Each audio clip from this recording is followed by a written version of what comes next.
Welcome back, friends. Welcome back to the homestead. The passive solar greenhouse is planted out, and I thought I would do this video to really show you how I've done it, what I've done, why I've done it, and to kind of to pick up on a previous video I made last year where I talked about the mistakes I've made, and this is the kind of the result of working through those mistakes and putting things into place. So let's turn the camera around and I'll take you through what's going on here. Okay, so here we are, all planted out, looking very nice at the moment. So if you've not seen the previous video, then I'll leave a link for you to go back and see the problems. But essentially with the passive solar greenhouse, we've got the light coming through one side and the shape of the greenhouse, as you can see, like this.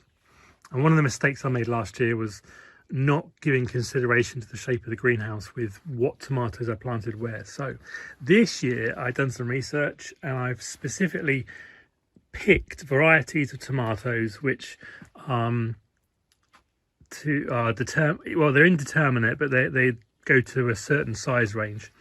So, you know, what we kind of want on this side is tomatoes that grow to about here, which leave the light to come to the back. And then these back tomatoes can be the higher ones. And yeah, and they're planted slightly off center of each other so that the light can go through to all the tomatoes. And then talk about varieties in a minute. And then at the back here, cucumbers are here right at the back, so they can grow up with their bigger leaves and they won't disturb anything else that's going on here. Sorry, there's cucumbers and melons if they work. Down at the front, obviously, because of the kind of the space we have here, which eventually will be a potting table and everything, obviously we don't need light over there. All these seedlings, the tomato plants and peppers, are all for the other greenhouse, which is being planted out as we speak. Obviously, we don't need the light over here, generally speaking, they won't be there. So we can have 3 tall ones here to take up that light, so to, you know, utilize that space. All the string lines for this side are tied back, just pulled gently out of the way. I mean, it's absolutely fine for the tomatoes to grow like this at an angle, but it's a bit of a pain when you're walking down and you keep clipping them, so I just pull them back. And that works great. The tomatoes are planted 45 centimeters apart. Well, no, I know they recommend 60 centimeters, but I've always found 45, 50 kind of works. And I try to maximize, as you know, the spacings to get as much in as possible. We've got, so DeBarrio Pink are these 3, if you're interested.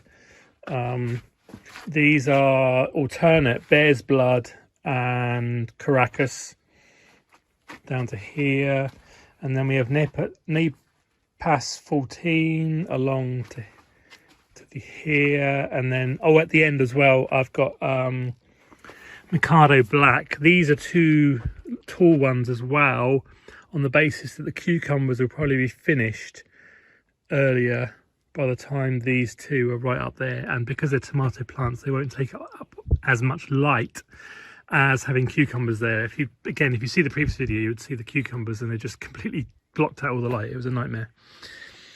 So, and then at the back here at the front, much lower down obviously, you've got your peppers, chili peppers, sweet peppers, bell peppers, jalapenos, chilies, and I'm trying to remember the name of that variety, another variety of peppers as well. Oh yeah, Fatima. Looking like good, strong, healthy plants. There's usually, I mean, last year I only planted 1 line. I've gone out and completely filled it this year. They're spaced 60 centimeters apart along that way, and obviously off-centered as well, 60-60. And then we got some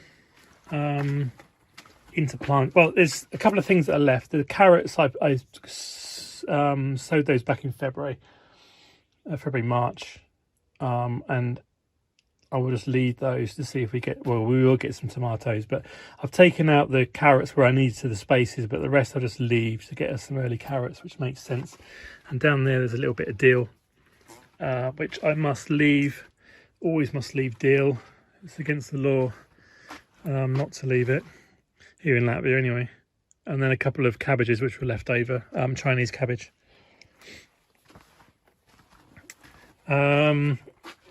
So then into planting, we've got calendula. These are little dwarf calendula, I think that's how you pronounce it. Interplanted in the peppers for a bit of colour, and then planted in between the tomatoes, we've got French marigolds, santanes in Latvian. Can't remember what the calendulas are in Latvian.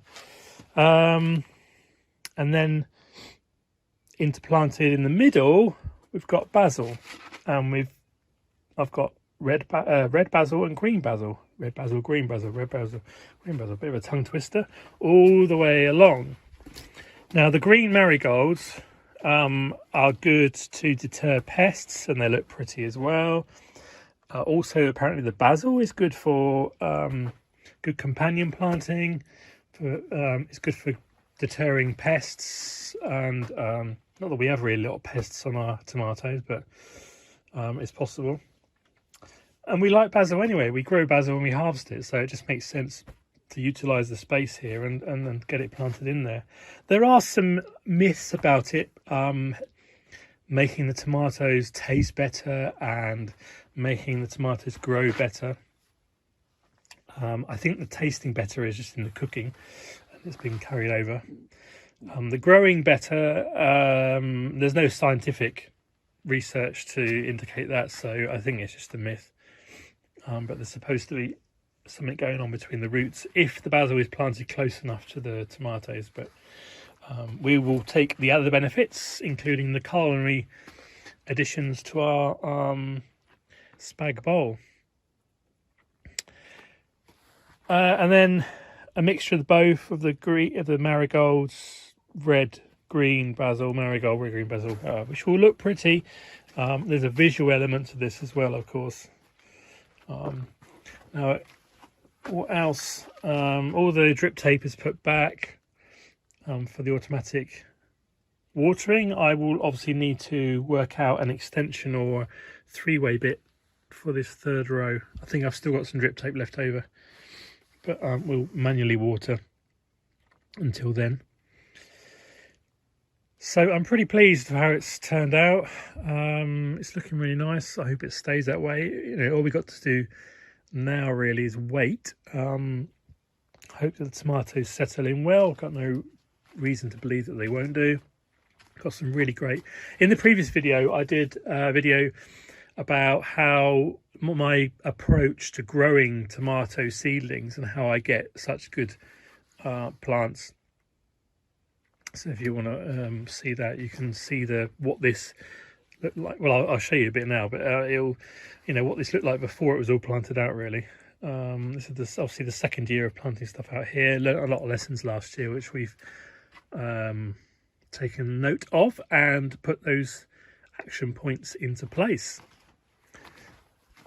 Just need one string here for this cucumber. So there we go. That's what's going on here. This is I've planted it out.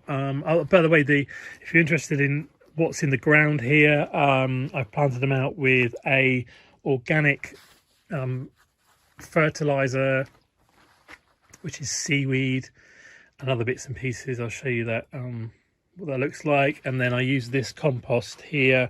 This is it's actually a Lithuanian product. It's 45% plant compost and 55% peat, which is the best mix I can get here in Latvia, with the most, you know, original compost in it, which is great for the, you know, we put that stuff on last year, actually, you know, a few bags of it all over. And then this year, when I planted the tomatoes, there's a few handfuls of the compost, you know, generous sprinkling of the organic fertilizer, and then the compost is put on top as a mulch as well, just to keep the moisture down. And that last bag will probably be spread out. I'll get maybe a couple more bags just to put mulch on the top. I mean, it's quite an organic mix anyway, because of all the stuff we put on last year. So that's how they're planted, and then obviously watered in.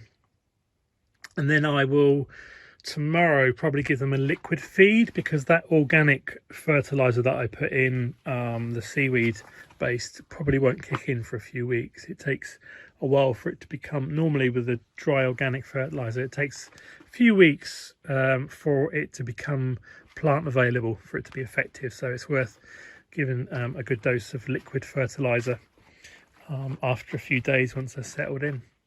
So there we are, there's the planting. Hope you found that of interest. Any questions, please do ask them in the comments below. Happy to answer them. Obviously I'll keep you updated with the tours of how things go, and I will look forward to harvesting from here in months to come. Thanks for watching and being part of what we're doing. If you found this video interesting, obviously you will find some of my other videos interesting as well. I will see you in another video very soon. Bye bye for now.